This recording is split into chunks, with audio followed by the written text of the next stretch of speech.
Most fake gemstones don't look fake.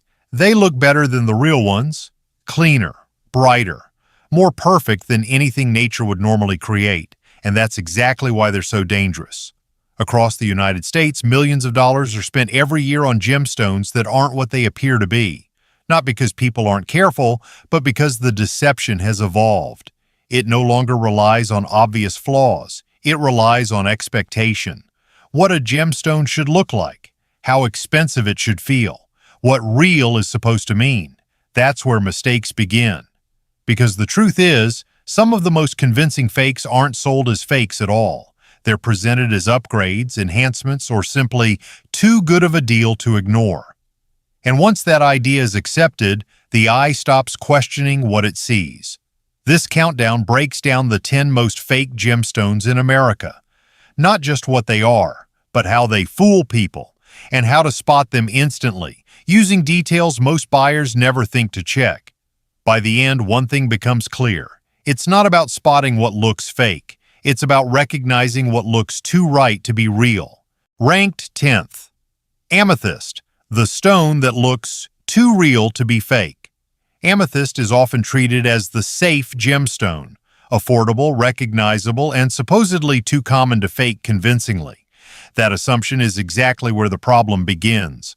Because the most deceptive amethyst imitations don't try to look fake, they try to look perfect. In many American retail environments, especially online marketplaces and tourist jewelry shops, glass replicas are sold as natural amethyst with surprising success. Not because they are flawless for a trained eye, but because they match what most people expect a gemstone should look like. Clean, evenly colored, and visually satisfying at a glance. But natural amethyst doesn't behave that way. Real amethyst forms under geological pressure over long periods, and that process leaves behind subtle inconsistencies, faint zoning, slight shifts in purple intensity, and internal structures that break uniformity. These are not flaws, they are evidence. Glass, on the other hand, tells a different story. It tends to display a color that is too consistent, almost filled in, as if the entire stone was painted from the inside. Under light, it may appear brighter than expected, lacking the depth that natural crystal structure creates. And most importantly, when examined closely, tiny air bubbles can sometimes be found trapped within, something nature does not produce in quartz-based gemstones. Here is the critical detail most buyers miss. The human eye is naturally drawn to symmetry and perfection. When a gemstone looks clean, balanced, and evenly colored, it feels more valuable, more real. That instinct works against the buyer, because in the case of amethyst, the more perfect it appears, the more reason there is to question it. A quick test can change everything. Hold the stone under a steady light source and look for variation. Natural amethyst will almost always show uneven color distribution or internal zoning. If the purple tone remains completely uniform from every angle, and especially if the brightness feels unusually high for its price range, that is the moment to pause. Not because it is definitely fake, but because it might be exactly what it was designed to be, convincing enough to pass without question. And that is where most people get it wrong. Ranked 9th. Turquoise, when real isn't what it claims to be. Across the American Southwest, turquoise carries something deeper than color. It signals heritage, craftsmanship, and authenticity, often tied to handmade jewelry and cultural identity. That reputation is exactly why it becomes one of the easiest stones to misrepresent without raising suspicion. Because the deception here doesn't rely on creating a fake from scratch. It relies on replacing the material while preserving the story. A large portion of what is sold as turquoise in tourist markets, roadside shops, and even some online listings is actually dyed howlite or magnesite, naturally white, porous minerals that absorb color extremely well. Once treated, they display that familiar blue tone and dark veining people associate with genuine turquoise. At a glance, the illusion holds. But look closer and something begins to feel off. Natural turquoise forms with irregular, unpredictable matrix patterns. web-like veins created by host rock and mineral intrusion. These patterns rarely repeat and they rarely look clean. They twist, break, and vary in thickness in ways that feel organic. Dyed substitutes tend to tell on themselves. The veining often appears too uniform, sometimes resembling ink lines rather than mineral structures. In some cases, the pattern seems almost printed, consistent across multiple stones as if copied rather than formed. The color itself may also sit too evenly on the surface, lacking the subtle tonal variation that comes from natural formation. There's another layer most buyers never consider. Real turquoise is relatively soft, but it still carries a density and presence that treated materials struggle to replicate. Dyed howlite can feel lighter, sometimes chalkier, especially when handled side by side with genuine pieces. But the most powerful factor isn't visual, it's psychological.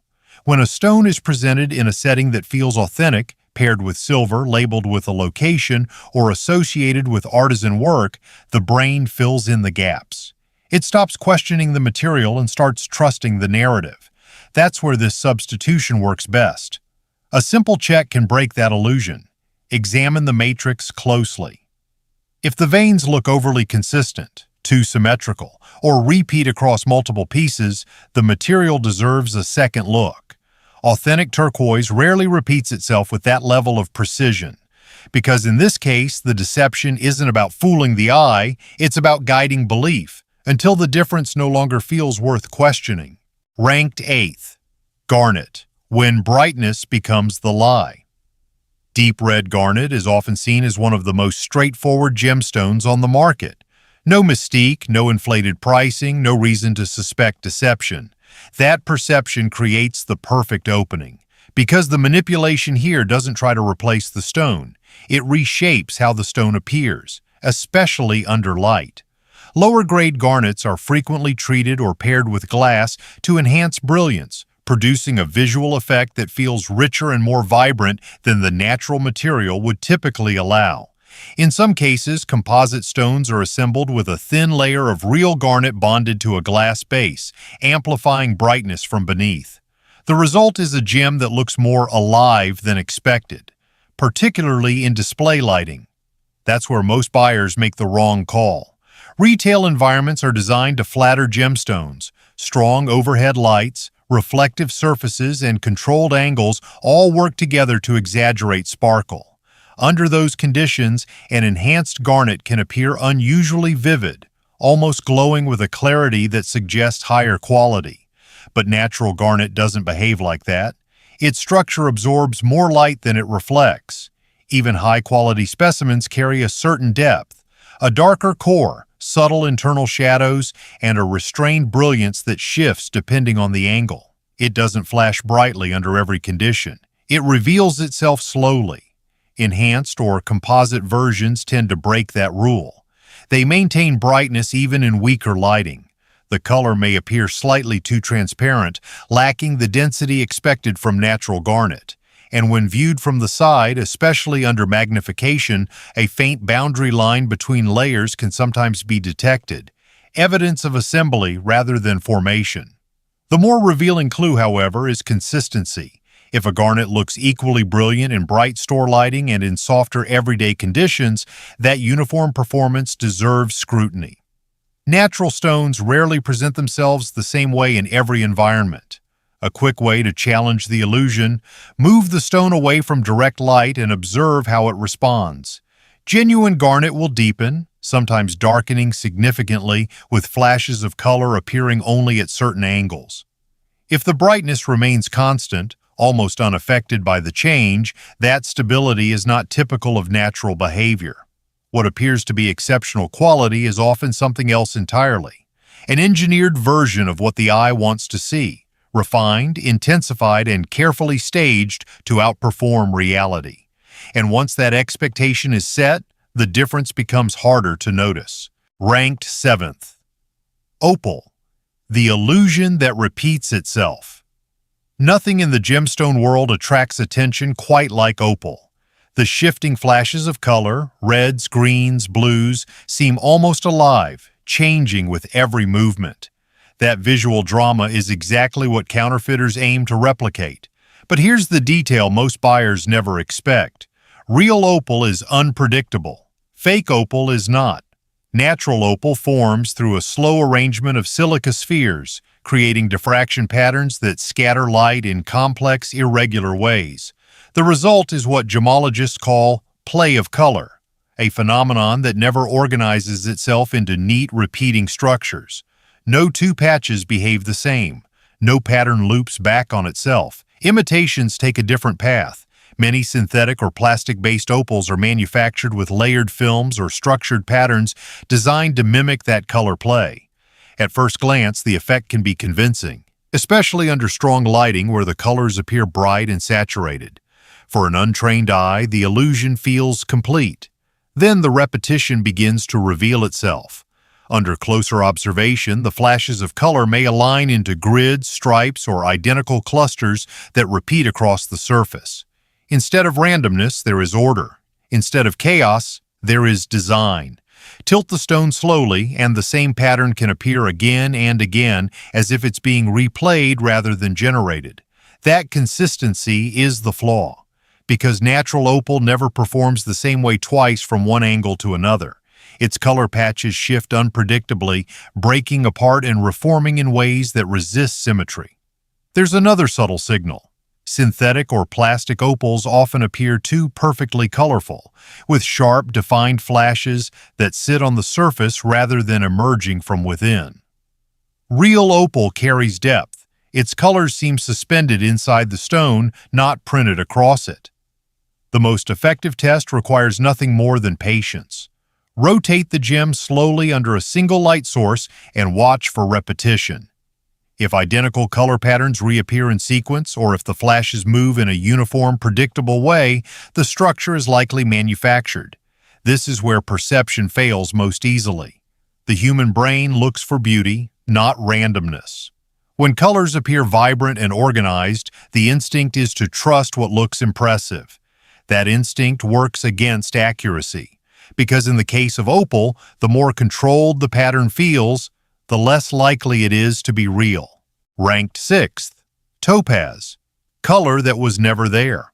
Walk past a jewelry display and certain stones seem to shift color with every step, electric blues sliding into greens, flashes of purple appearing at the edges. It feels dynamic, almost mesmerizing. Many of those pieces are labeled as topaz. What's rarely explained is how that color exists. Natural topaz does occur in blue, but the vivid iridescent tones seen in many modern pieces, often sold as mystic varieties, are not a result of geology. They are the product of a microscopic coating applied to the surface of a colorless stone, usually quartz or low-grade topaz, using vapor deposition techniques. The effect is immediate and striking. A thin metallic layer refracts light across the surface, creating a rainbow-like sheen that appears to change depending on the viewing angle. In controlled lighting, the result looks extraordinary, far more saturated and dynamic than what untreated material would typically produce. That intensity is the clue, because the color doesn't come from within the stone, it sits on top of it. Rotate the gem slowly, and the hues may shift in a way that resembles an oil film on water, smooth, sliding, and highly reflective. The transitions can feel too fluid, too consistent, lacking the depth and internal variation that natural color zoning would create.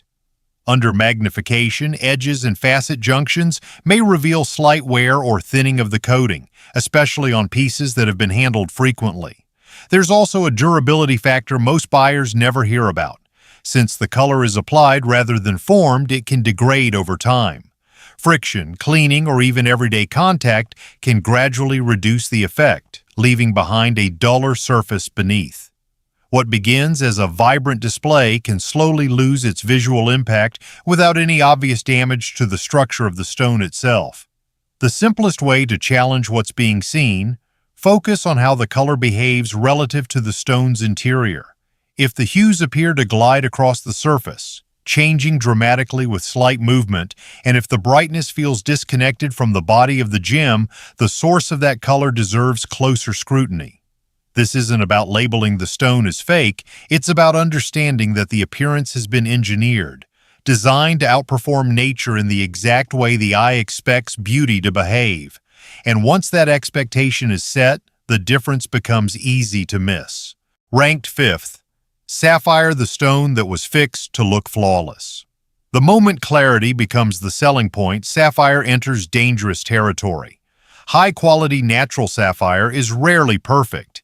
It carries fingerprints of formation, fine inclusions, growth lines, subtle interruptions that confirm its origin deep within the earth. Those internal features are not defects, they are proof. Yet across many U.S. retail channels, stones are presented with a different promise: flawless appearance at a fraction of expected cost. That promise is often built on glass filling. Low-grade sapphire can be subjected to high heat in the presence of lead-based glass, allowing the molten material to seep into fractures and cavities. As it cools, those openings are effectively sealed, transforming a heavily included stone into something that appears clean, transparent, and far more valuable than its natural state would suggest. Under display lighting, the result can be convincing. Edges look sharper. Clarity improves. The stone reflects light more evenly, giving the impression of higher quality. Without magnification, it can pass as something it was never meant to be. The tell lies beneath that surface perfection. Glass-filled sapphires often reveal subtle flash effects when viewed under directional light. Brief streaks of color, sometimes blue or orange, that appear along fracture lines. These flashes do not belong to the sapphire itself, they are optical interactions within the glass filler. Tiny gas bubbles may also be present, suspended within those filled areas, forming patterns that natural corundum does not produce. There is also a structural clue.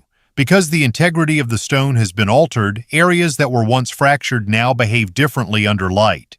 Instead of the scattered, irregular inclusions seen in untreated sapphire, the internal landscape can appear smoothed over. Too continuous, almost repaired. What makes this particularly difficult to detect is context.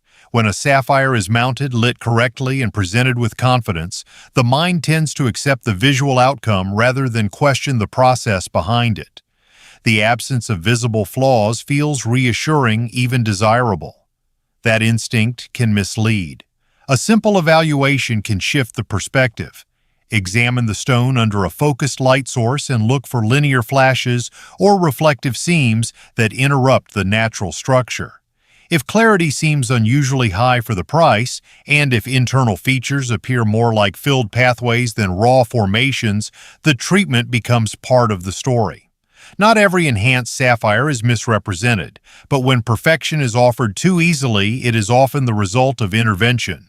An engineered version of clarity that replaces nature's signature with something more polished and far more difficult to recognize at first glance. Ranked 4th. Emerald. Clarity that was never meant to exist. Among colored gemstones, emerald holds a unique position. Its beauty is inseparable from its imperfections. Fine fractures, Jardin-like inclusions, and internal texture are not drawbacks. They are the very features that define authenticity in this stone. Yet many emeralds on the U.S. market appear unusually clean. That visual clarity is rarely natural, because emerald belongs to a category where enhancement is not only common, it is widely accepted. Oils and resins are routinely introduced into surface-reaching fractures to improve transparency. In moderate cases, this is disclosed and considered part of standard trade practice. In heavier applications, the line between acceptable treatment and misrepresentation begins to blur. The effect can be dramatic. A heavily fractured emerald, once clouded and difficult to see through, can suddenly appear brighter and more transparent after filling. Light passes more freely. Internal features seem softened.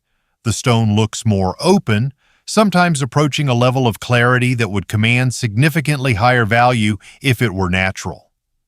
That transformation is where judgment becomes critical. Unlike untreated emerald, which displays dry, jagged inclusions with varied reflectivity, filled stones often show a smoother internal appearance. Fractures may carry a subtle sheen, almost wet-looking, caused by the filler material interacting with light. In some cases, faint flow patterns or uneven distribution within those fractures can be detected under magnification. There is also a behavioral clue under changing conditions. When exposed to heat or prolonged light, certain fillers can shift, degrade, or become more visible. What once appeared clear may begin to reveal the network it was meant to disguise. This is not a flaw developing over time, it is the treatment becoming easier to detect. The challenge lies in expectation. Emerald is one of the few gemstones where imperfection is the standard. A stone that appears unusually clean for its size and origin should invite closer evaluation, not immediate admiration. The desire for clarity can override that instinct, especially when the presentation emphasizes beauty over structure. A focused inspection can help separate appearance from reality. Observe the internal features at different angles and under consistent lighting. If fractures reflect light in a uniform, glossy way, or if clarity seems disproportionately high compared to known quality ranges, the presence of filling is likely influencing what is being seen. This does not automatically make the stone illegitimate, but it does change what the stone truly is. Because in the case of emerald, clarity is not something nature gives freely. And when it appears too easily, it is usually the result of intervention that the eye was never meant to notice at first glance. Ranked third. Ruby. When perfection becomes the warning sign. Absolute clarity in a ruby should raise more questions than admiration. Natural ruby forms under extreme conditions, and that process almost always leaves a record. Fine rutile silk, mineral inclusions, growth zoning that interrupts transparency. Even exceptional stones carry some trace of that history. It is part of what makes ruby identifiable. Yet a significant portion of rubies available across U.S. marketplaces present a different profile. Vivid red color, high transparency, and an absence of visible inclusions at a price point that feels accessible. That combination rarely occurs in nature. In many cases, the stone is lab-created, grown under controlled conditions that replicate the chemical composition of natural corundum while eliminating the irregularities that typically develop underground. Structurally, these stones are real ruby. Optically, they can appear even more impressive than natural counterparts. The distinction lies in their internal order. Lab-grown rubies often display curved growth lines or color bands when examined under magnification. Subtle arcs that differ from the angular intersecting patterns seen in natural crystals. The interior may look too consistent, too resolved, lacking the scattered inclusions that interrupt light in natural stones. What appears as purity is actually uniformity. There is also a visual behavior to consider. Natural ruby tends to reveal its color with depth, darker cores, slight variations in tone, flashes that emerge at certain angles. Lab-grown stones can present a more even, uninterrupted red, maintaining brightness across the entire body of the gem regardless of orientation. That steadiness can feel reassuring, but it is also the signal. Because in the natural world, perfection is uncommon, and when it appears consistently, it usually originates from a controlled environment rather than geological formation. A practical way to approach this: compare the stone under different lighting conditions and angles. If the color remains evenly distributed without noticeable shifts or internal variation, and if clarity seems unusually high relative to size and price, the origin of that perfection becomes relevant. This does not diminish the material itself. Lab-created ruby is chemically identical and can be an intentional, transparent choice. The issue arises when that origin is not clearly communicated and the visual cues are interpreted as indicators of rarity rather than replication. In this case, the eye is not being tricked by flaws. It is being persuaded by their absence. Ranked second. Diamond. When the sparkle gives it away. Brilliance has always been the promise attached to diamonds. Clean flashes of white light, sharp reflections, and a controlled fire that feels precise rather than overwhelming. That expectation is so deeply embedded that anything delivering more sparkle is often assumed to be better. That assumption is exactly what modern substitutes exploit. Moissanite and cubic zirconia are the two most common alternatives encountered across the U.S. market, each engineered to imitate the appearance of diamond under typical viewing conditions. Both can be cut to similar proportions, set in identical jewelry, and presented with comparable visual impact at first glance. The difference lies in how they handle light. Diamond disperses light in a balanced way, producing flashes that are bright but restrained, with a crisp white return punctuated by subtle spectral colors. Moissanite, by contrast, has a higher dispersion rate, meaning it breaks light into more intense rainbow flashes. Under strong lighting, those colors can appear exaggerated, almost too lively, especially when the stone is moved. Cubic zirconia follows a different pattern.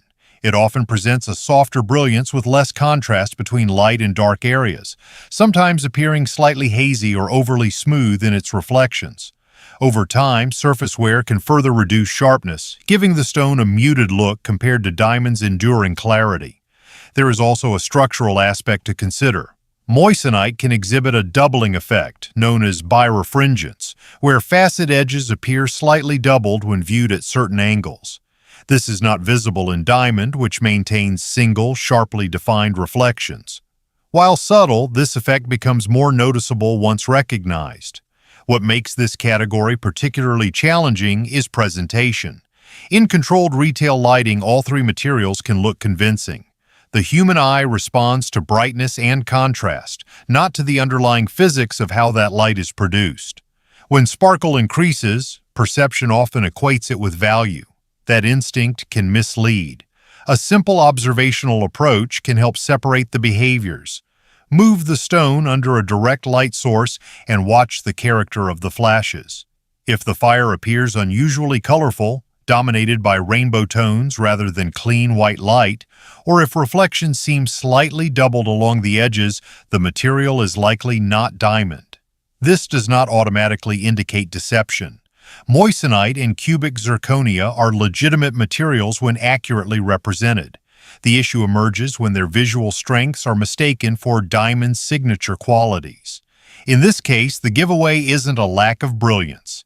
It's an excess of it, pushed just far enough beyond natural behavior to cross the line from authentic performance into something engineered to impress more than it reveals. In first place, Paraiba tourmaline, the color everyone recognizes, and almost no one verifies. Few gemstones have reshaped modern pricing the way Paraiba tourmaline has. Its electric blue-green, driven by copper within the crystal, doesn't just look bright, it appears to glow.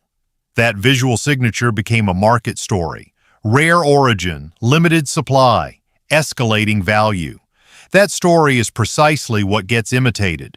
Across U.S. listings and boutique displays, stones labeled Paraiba often share the color, but not the cause. Some are tourmalines from other regions with lighter copper content. Others are non-copper tourmalines enhanced to push saturation. In more aggressive cases, entirely different materials are dyed or coated to approximate the same neon effect. The eye recognizes the hue and accepts the label. The distinction lives in the behavior of that color. Authentic Paraiba doesn't just present a vivid tone, it carries a luminous, almost internal intensity. The color feels energized from within the stone, maintaining presence even as lighting conditions change. It doesn't flatten under softer light, it continues to project. Imitations tend to lose that quality. Dyed or treated stones often show a more surface-bound color, bright under direct illumination but noticeably duller when the light softens. The glow becomes dependent on conditions rather than inherent to the material. In coated examples, a slight mismatch can appear between the body of the stone and the color effect, as if the brightness sits above the crystal rather than inside it. There is also a consistency cue. Genuine Paraiba typically displays subtle variations in tone and distribution, reflecting natural formation. Stones that appear perfectly uniform, identical color from edge to center with no internal modulation, should invite closer examination, especially when presented in multiple pieces that look nearly the same. Price adds another layer of context. True Paraiba commands a premium because of scarcity and demand. when a stone carries the full visual promise of that category but is offered at a level that feels accessible, the explanation is rarely favorable to authenticity. A practical way to challenge the claim: observe the stone under both strong and moderate lighting. If the color maintains an unmistakable internally driven glow across conditions and shows natural variation rather than flat uniformity, it aligns with known behavior. If the intensity collapses or appears overly even, the label deserves scrutiny. The difficulty here isn't recognizing the color, it's understanding that the color alone is not the identity, because in this case, the market has taught buyers what to look for, then flooded the space with versions that match the expectation without matching the origin. And once that expectation is set, the difference becomes something most eyes stop searching for. Perfection was never the standard. That was the illusion. The stones that fooled the most people weren't the worst ones. They were the ones that looked just right, clean enough to trust, bright enough to impress, and familiar enough to stop questions before they even started. And that's what makes this difficult. Because spotting a fake isn't about memorizing tests. It's about changing how value is recognized, not by how something looks at first glance, but by how it behaves when expectations are removed. So now the real question becomes, which one would have passed without a second thought? And more importantly, would that same instinct hold up in a real purchase? Because the next step goes deeper than this. Some of the rarest gemstones in the world don't just get faked, they get misidentified by professionals, mispriced by markets, and misunderstood for decades before the truth surfaces. And when that happens, value doesn't just change, it explodes.